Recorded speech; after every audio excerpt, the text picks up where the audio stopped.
What tool or resource have I taught you that you think helped your business? Oh, what a lot, I have to say.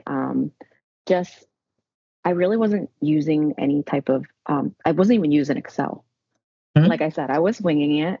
I have a prospect sheet now that I have everyone written down from buyers and sellers and past clients. Just knowing where my business is coming from really allowed me to like shift my focus. Okay, my sphere of influence. Hmm? I got to really work them. And Another thing is, using the Howard Hanna tools that were there. I actually never even thought about using it. And you were like, you have this.